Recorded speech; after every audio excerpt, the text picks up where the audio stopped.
سو بعد میں جب اس میں شامل کیا گیا تو جو لیٹسٹ لا ہے اس کو فوقیت حاصل ہوتی ہے. اب شیڈول میں آنے کا مطلب یہ ہے کہ اب گارڈین کیسز کا اختیار بھی فیملی کورٹ کو حاصل ہے. جس طرح باقی دیگر مقدمات خلا، سمان جہیز، حق مہر وغیرہ، زناشویی یا دوسرے مقدمات کا اختیار فیملی کورٹ کو ہے، بالکل اسی طرح گارڈین شپ کا اور کسٹڈی آف مائنرز کا، کسٹڈی آف چلڈرنس کا جو اختیار ہے وہ فیملی کورٹ کو حاصل ہے. اب فیملی کورٹ کو کن مقدمات کا جو علاقائی اختیار سماعت ہوگا وہ کیسے حاصل ہوگا؟ اب یہاں کوشچن یہ آ گیا. تو اس کا جواب ملتا ہے فیملی کورٹس رول 1965 کی دفعہ 6 ہے. وہ یہ بتاتی ہے کہ فیملی مقدمات کا جو علاقائی اختیار سماعت ہے وہ کیسے فیملی کورٹ کو کس صورت میں حاصل ہوگا، فیملی مقدمات کہاں دائر ہوں گے. سو یہ قانون بھی میں آپ کو پڑھ کے بتاتا ہوں کہ یہ قانون کیا کہتا ہے.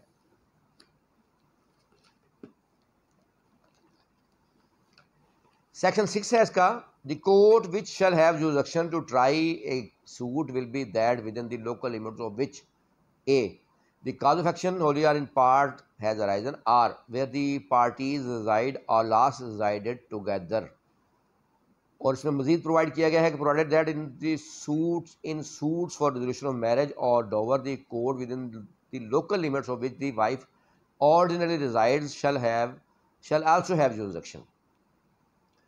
یعنی کہ اس قانون میں جو اے ہے وہ یہ ہے کہ وہاں دائر ہوگا فیملی مقدمہ جہاں پر وجہ ناد پیدا ہوئی ہوگی، اور بی یہ کہتا ہے کہ وہاں بھی دائر ہو سکتا ہے جہاں میاں بیوی آخری بار اکٹھے رہے ہوں.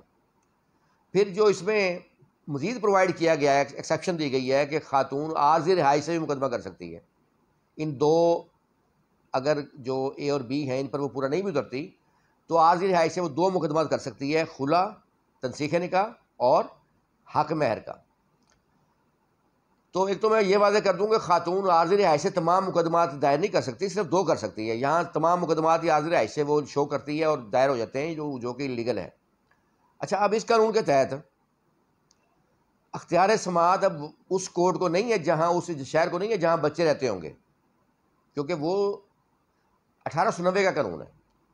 تو یہ 1964 کا قانون اپلیکیبل ہوگا. اب دیکھا یہ جائے گا کہ کاز آف ایکشن کہاں پیدا ہوا. مثال کے طور پر خاتون میاں بیوی جو ہے وہ ملتان میں رہ رہے تھے. خاتون جو ہے وہ بچے لے کر لاہور اپنے میکے چلی گئی، ملتان سے بچے لے کر. تو ملتان، اب بچے بے شک لاہور میں ہیں لیکن ملتان کی کورٹ کو اختیار سماعت حاصل ہوگا. اس کی وجہ ہے ایک تو کاز آف ایکشن یہاں پیدا ہوا، بچے یہاں سے گئے. دوسرا لاسٹ ریزائڈڈ ٹوگیدر، دونوں میاں بیوی آخری بار یہاں رہائش پذیر رہے. ٹھیک ہے، تو اس لحاظ سے یہ مقدمات جو ہیں یہ مقدمہ دائر ہوگا. ملتان میں باپ جو ہے وہ دائر کر سکتا ہے، گارڈین ایکٹ کے تحت نہیں ہو سکتا کیونکہ بچے لاہور میں ہیں، لیکن یہ جو فیملی ایکٹ ہے اس کے تحت دائر ہو سکتا ہے. اس پر پھر P L D 2012 supreme court 66 page ہے، ایک سپریم کورٹ کی ججمنٹ ہے، ڈیٹیل ججمنٹ ہے. اس میں انہوں نے یہی بات ڈسکس کی ہے کہ اب چونکہ شیڈول میں گارڈین کیس آ چکے ہیں لہٰذا اب فیملی ایکٹ جو ہے وہ اپلیکیبل ہوگا گارڈین کیسز پہ، کوئی دیگر ایکٹ اپلیکیبل نہیں ہوگا.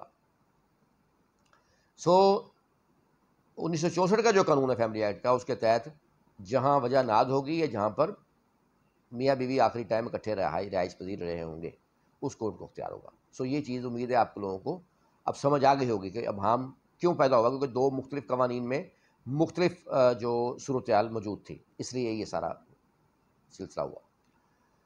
اب ایک اور بات کہ کسٹڈی آف چلڈرن میں اور گارڈین شپ میں کیا فرق ہے. کسٹڈی آف چلڈرن اس صورت میں ہوتی ہے جب بچے آپ نے کسی دوسرے سے لینے ہوں. جیسے باپ ہے، بچے ماں کے پاس ہیں اور وہ لینا چاہتا ہے تو گارڈین کورٹ میں درخواست دائر کرے گا. تو اس سے کہیں گے کسٹڈی آف مائنر. یہ سیکشن 25 کے تحت ہوگی، گارڈین اینڈ وارڈز ایکٹ کے سیکشن 25 کے تحت اس کو ہوگا، یا شیڈول کے آئٹم نمبر 5 کے تحت ہوگا. اس کو کہتے ہیں کسٹڈی آف مائنر، جب آپ نے بچے کسی دوسرے سے لینے ہوں. لیکن جب بچے آپ کے پاس ہوں اور آپ چاہیں ڈکلیریشن آف گارڈین شپ، یعنی آپ کو گارڈین ڈکلیئر کر دیا جائے، بچے آپ کے پاس ہیں، اس صورت میں 7B ہے گارڈین اینڈ وارڈز ایکٹ کا، اس کے تحت آپ جائیں گے کورٹ سے ڈکلیئر کروانے کے لیے کہ آپ کو گارڈین مقرر کیا جائے. آپ کو کسٹڈی نہیں چاہیے, کسٹڈی آلریڈی آپ کے پاس موجود ہے. تو یہ دونوں میں بنیادی فرق ہے. ٹھیک ہے, 5 جو ہے وہ کسٹڈی آف چلڈرن ہے, اس وقت سیکشن 25 آئے گا یا کلیم نمبر 5 آئے گا. اس طرح 7B آئے گا یا کلیم نمبر 6 آئے گا گارڈین شپ کی ڈکلیریشن کے لیے. اچھا, اب بچے ماں کے پاس ہے, مثال دے رہا ہوں, اور اس کو یہ خطرہ ہے کہ باپ بچے چھین نہ لے غیر قانونی طور پہ, تو سیکشن 12 ہے گارڈین اینڈ وارڈ ایکٹ کا, وہ یہ کہتا ہے کہ بچے کورٹ میں جس کے پاس بچوں کو پیش کیے جا سکتے ہیں اور ان کی بابت پروٹیکشن آرڈر لیا جا سکتا ہے کہ ان کو غیر قانونی طور پہ ریموو نہ کیا جائے. یعنی ان کو اگر کسی نے حاصل کرنا ہے تو کورٹ کے ذریعے کرے, ڈائریکٹ حاصل کرنے کی کوشش وہ نہ کرے. اسی طرح اگر یہ خطرہ ہو کہ بچے بیرون ملک کوئی پارٹی لے جانا چاہتی ہے, تو پھر جو بھی دوسری پارٹی ہوگی, یعنی کہ اگر ماں ہے وہ بچے لے جانا چاہ رہی ہے بیرون ملک, باپ کو پتہ چل گیا, تو وہ کورٹ میں درخواست دے سکتا ہے بچے کا نام ECL میں ڈالنے کی.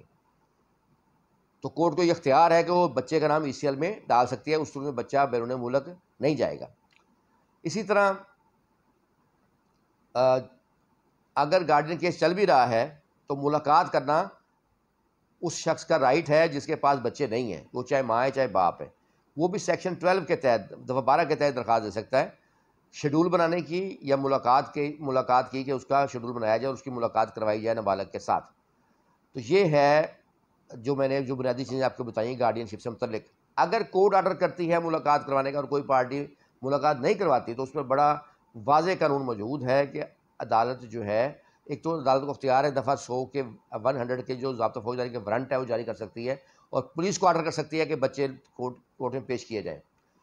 اور اس کے باوجود کوئی ملاقات نہیں کرواتا تو کورٹ کو یہ بھی اختیار ہے کہ ملاقات نہ کروانے والے کو جیل بھیج دیا جائے اس وقت تک جب تک کوئی ضمانت نامہ نہ دے دے کہ آئندہ وہ کورٹ کے آرڈر کی تعمیل کرے گا. تو امید ہے آپ لوگوں کو میری یہ ویڈیو آج پسند آئی ہوگی اور آپ لوگوں کو سوالوں کے جواب مل گئے ہوں گے.